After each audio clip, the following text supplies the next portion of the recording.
Hello, and thanks for tuning in to Jules Unveiled with Dr. Judith Fletcher. Our guest today is pastor and author Orienthia Speakman. Welcome, Ms. Orienthia Speakman. Thank you for having me, Dr. Judith. It is truly a pleasure to have you here today as our guest. Now, for our viewers that are meeting you for the very first time, would you share your professional background with us? Let's see how we can put all this in a little small segment. I am an author. I am pastor of Christian education at Bethel Original Free Will Baptist Church. I have 20 years of background in healthcare as far as billing and coding.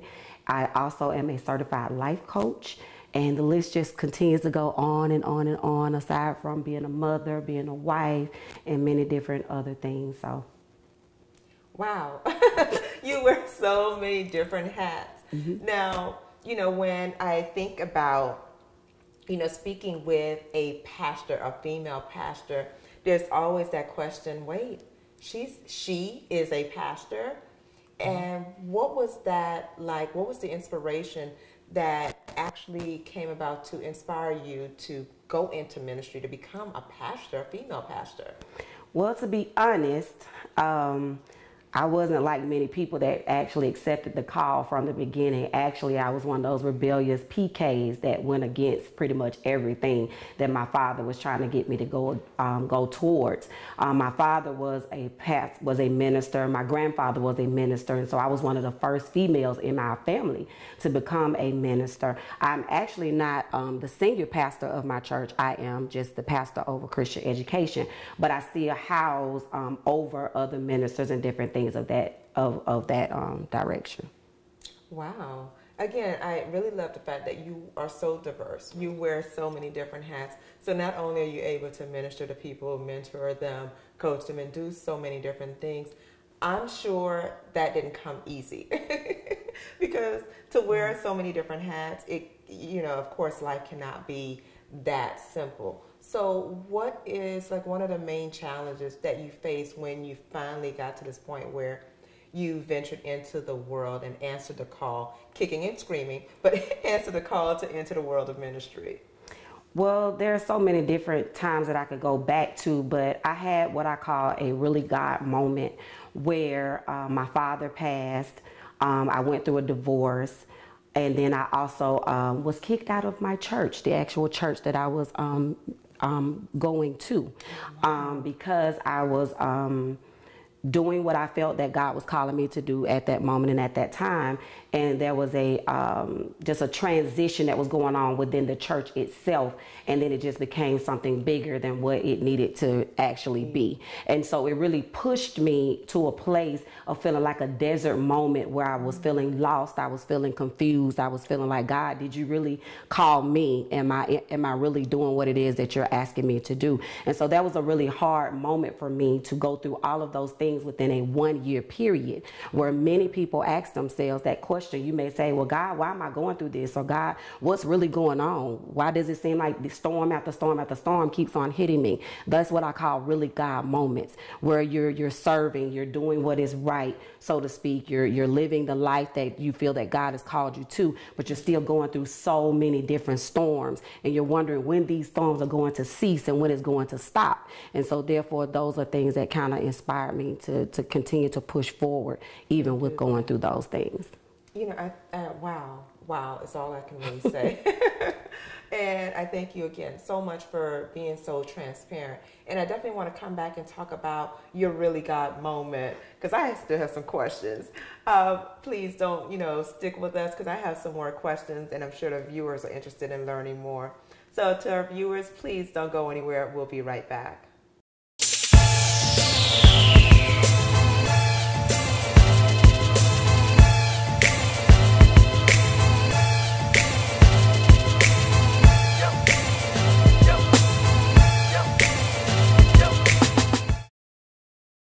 I just want to encourage someone today to know that God has your back. God is able, but God will use you to show himself strong in the earth. One of the things I would like to share is that my daughter, she was going to college, and for the last 4 years, we didn't know how we was going to get the money. Well, if I left it up to me, in my mind, She was getting money because she was a student. Could not find a scholarship, but God. And so we went to school, and we getting ready to write this book, and it's called Go Get Your Blessing. So it'll be my daughter and myself writing the book. And I just want to encourage a parent out there who's getting ready to send your child to school, depend on God. We had to totally depend on God for $60,000 a year. And I didn't know where the money was coming from. The only thing I could do was just call different people and say, keep us in prayer. You know, and God, however, I mean, you'll have to read it in the book, but the way it came out, different people, different situations, different circumstances. God had that money there on time. She graduated in May, the 15th of May. And I mean, it is so amazing that God loves us so much that I didn't even have 2 pennies to rub together, but God had a cattle on a hill. I remember saying to the church one Sunday, I just need God to butcher a cow. Hello, somebody. Give me some steaks, whatever he can get, so that I can come up with this money. And God came up with the money. And we didn't know how we was going to do it, but we knew we had to stay in touch with God. And that's why I always tell people, your own personal relationship is very important. Because what may work for Pastor Orienthia, it may not work for me. What may work for Dr. Judith, it may not work for me. And what may work for you, it may not work for Pastor Orienthia. But God has a plan, and it is a good plan. And if the first plan don't work, guess what? God has a second plan. I know a lot of people say God only give you one plan, but that's not true. In the book of Jeremiah, he said, I know the plans with an S and the thoughts with an S that I think toward you. So if one plan don't work, pull out the second plan and watch God move on your behalf and make you become the victor that he has already called you to become. Welcome back to Jewels Unveiled with Dr. Judith Fletcher. Our guest today is Pastor and author Orienthia Speakman. Welcome back. Thank you. I absolutely love the title, Really God Moment, because I think so many of us at different stages of our lives where we feel that God has called us to do something, make a change, whether it is starting a business, maybe it's picking up the pieces after a divorce. And like you said, you went through so many setbacks all within a short period of time. And I could only imagine the number of times that you probably questioned what God was doing in your life. And I know for me, just from a personal experience, and I know most people think that when God calls you to greater things, that everything is just peaches and cream and everything goes smooth. But it's oftentimes the most challenging time in your life, and you start to question, okay, are these really blessings coming my way? Because there's so many other pieces that are falling apart. So I love the fact that you identify it as, really God moments. And so for that person that's thinking, okay, what are some other really God moments? Because maybe I'm having my own really God moment and I don't know how to process that. What would you say to that viewer? Well, first of all, just like God took me to 1 Samuel chapter 30, that is where he took me and kind of planted me in for a while to look at the story of David and how David had came home from a battle where he had won, and then he came back home to a place called Ziklag where everything was burned down. His families were taken, and he had about 600 men that was in his company that had lost everything themselves as well. And God began to dissect those particular scriptures and show me how we first must assess the damage. We have to be real about what it is that we're going through, because many people think that faith is denying what they're going through versus just settling in and understanding that this may be the will of God for my life, but it's not always going to be comfortable. Many of us think that the will of God means comfort. No, it actually means discomfort, if we're honest, because usually when God gives you a promise for something, it's normally a process that comes before the promise. David had already been promised that he would be be king. But in order to become the king that was inside of him, to bring that outside of him, he had to go through some outside things in order to process who he really was. And so God began to show me that even in the midst of turmoil, how David had to learn to encourage himself, how David had to learn how to pick up the pieces, even though everybody that was with him was coming against him. And David had to be able to seek God for himself to see what it was that God told him to do. And once he did that, he received that word and went forward with that. And so I took those scriptures and I began to implement them in my own personal life with the situations that I was dealing with. Wow. And it's something that most people really need to hear, especially those that, that serve in ministry, those that have a relationship with God.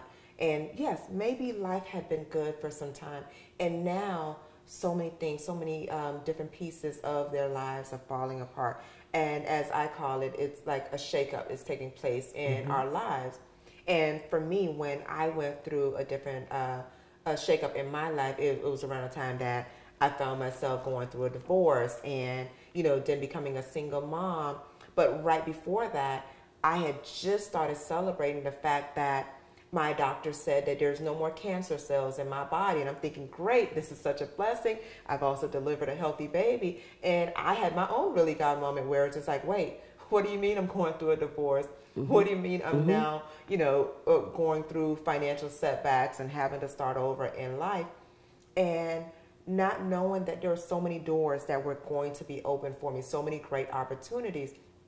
So many people are experiencing those really God moments, and understanding that it doesn't mean that things are falling apart and your life is falling apart. For me, I eventually realized after coming out of my really God moment that things were just falling into place. And that in order for God to really get you to the next level in life, there's some people that are not tied to you for that particular season.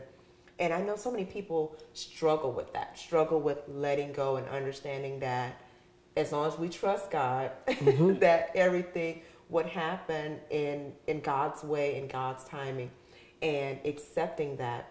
But understanding that it's okay to say, okay, God, I don't understand this. This scares me. So for you as a ministry leader, as a pastor, to be so transparent to say, I had my own questions for God. I was just like, wait a minute. So many people look at that and say, no, really? A pastor? You too? I would love for you to explain to our viewers what that conversation was like. Well, to be honest, the conversation wasn't really a good one from the beginning, because as I stated, sometimes we have to come to a place where we're understanding that this is where I really am. I'm really hurt. I'm really distraught. I'm really angry with you, God, about what's happening in my life. Am I not serving you? Am I not doing it right? Am I not in the right place? Am I not around the right people? And so therefore we have to realize that, and one of the scriptures that I really hold to with everything in me is Romans 8:28, where the Bible says all things work together for the good of them that love God and are called according to his purpose. When we really get that in our spirit and really understand that the good, the bad, the ugly, the inside, the out, whatever it is that we're going through, that God is going to make that work for our advantage. So even the bad things that we're going through, even the fact that I lost my father, it caused me to get strength to continue to move forward, because I know my father was not a quitter. So I could always sometimes hear my father's voice, go, go, go. The fact that I went through a divorce, it helped me to be able to realize that I could love again, because I am now happily married again after, for 6 years, I've been happily married again to my second husband. And then to now be in a church where I'm planted, where I'm rooted, and I'm helping other people to become solid in their foundation with Christ. All of those incidences that were bad or that looked bad have now turned for my advantage and for my good. And so now I can testify that these are not just things that I'm talking about intellectually, but now they are experientially real in my own personal life. I absolutely love it. Oh my goodness. Thank you again so much, Pastor Orienthia. I was getting ready to call you my favorite name, which is Pastor O, for being so transparent, because it is important that as we go through our own journey to continue to empower others. And I thank you so much for empowering our viewers. I know that I still have more questions for you, and I know our viewers definitely want to learn a little bit more about how they too can get past the hurdles that they're facing.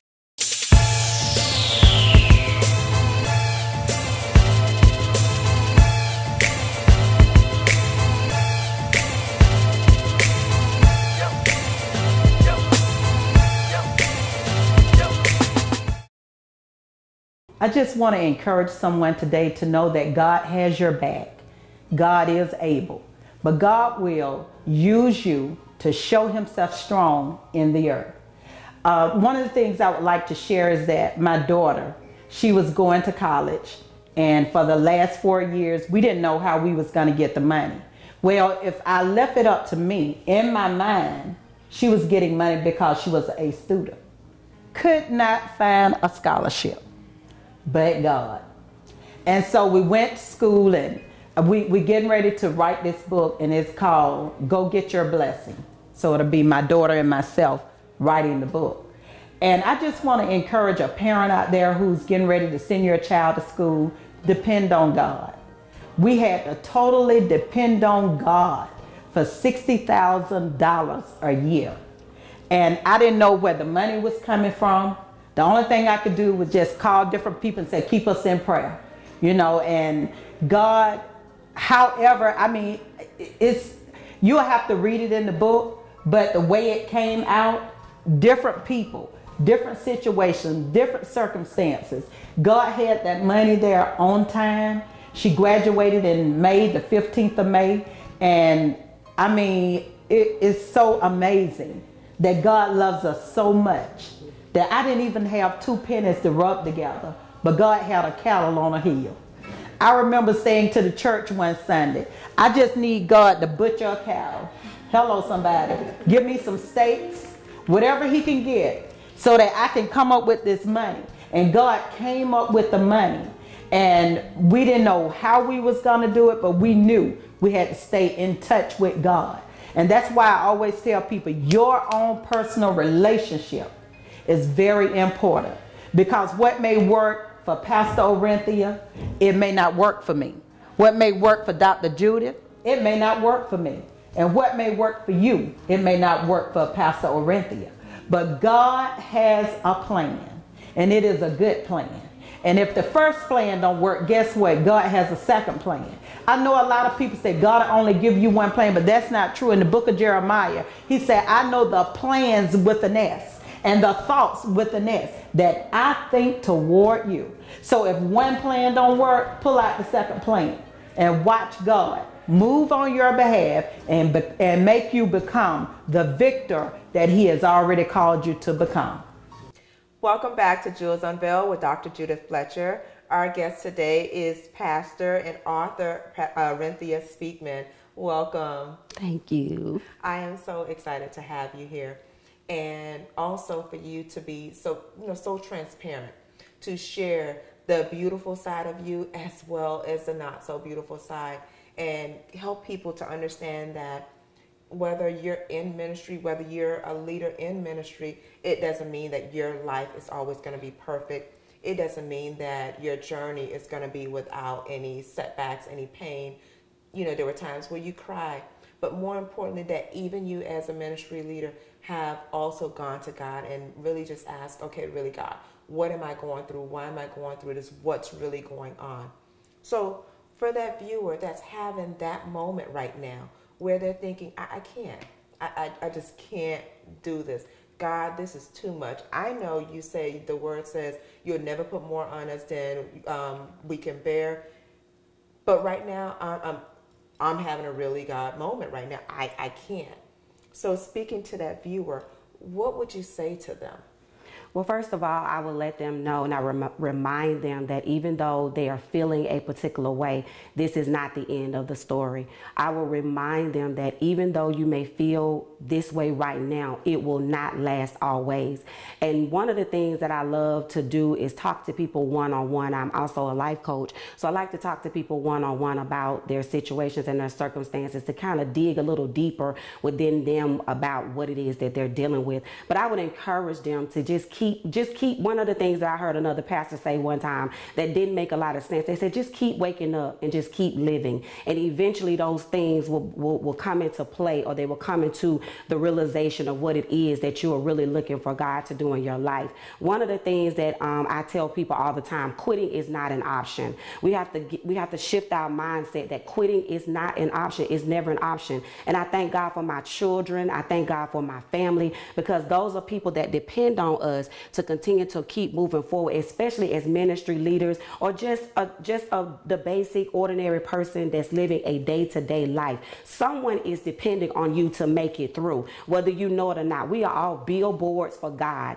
We're all billboards for his glory. And whatever it is that we're going through, somebody is watching you, and somebody is looking to see if you're going to allow defeat to happen or if you're going to rise to the occasion. And so therefore, I had my children looking at me, and I had my children saying, hey, we need you to get up. We need you to get it together, because without you moving forward, we don't know what to do. And so therefore, sometimes we have to put ourselves to the side to realize that the other people that are watching us, they're depending on us. And many times that's what kicks me into gear with pushing forward and moving forward, even when I don't feel like it.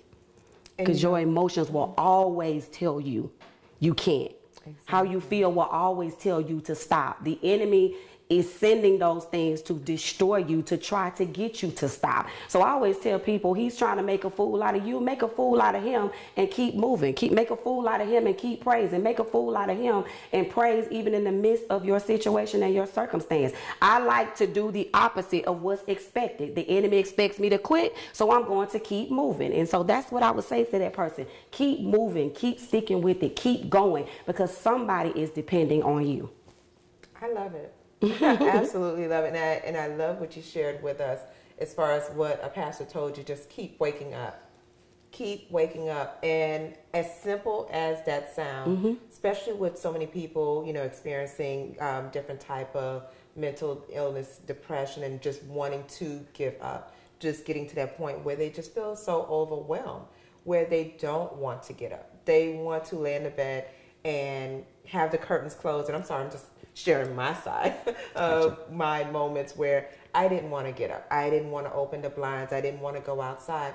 So to hear someone, especially during that time in my life, tell me that right now, all you have to do is just get up. Nothing extra. And at that point, you're thinking, okay, I can at least get up. And then, there's another step and another step. So I just love it that was simple enough to just say, get up. Don't give up. You can do it. God will bring you through. So I really, really thank you so much. Now, for that viewer that's thinking, you know what? Oh, Pastor O, I have had so many really God moments, and I want to learn more about how to have that conversation with God, how to get in this place where I can honestly just ask him, really, God, what is going on right now? How can they get more information from you? They can go to my website at www.speak-orienthia, that's S-P-E-A-K, Orienthia, ORIENTHIA.com. There is many different filters there where you can read all about me and different things of that nature. And there's also an email that is directly connected to me if they have any questions or concerns about anything that they want to get together and discuss. Well, awesome. To just have someone to come on and being a ministry leader and being so transparent. Because when we go to church, we think that pastor that we see that's giving the word, life is perfect. You don't understand what I'm going through. So to have you sit here and share, just basically list all the things that God has brought you through and be so transparent about the fact that although you're in the pulpit, although you're ministering to others, you still had to question what God was doing in your life, and that's okay. That doesn't minimize your relationship with God. So therefore, even as that individual is dealing with some of the same challenges, know that it's okay. He is our Father. We can come to him when we are in pain, when we're confused, when we don't understand what's going on, and he will understand and he will show us the way. And to our viewers, this has been another episode of Jewels Unveiled.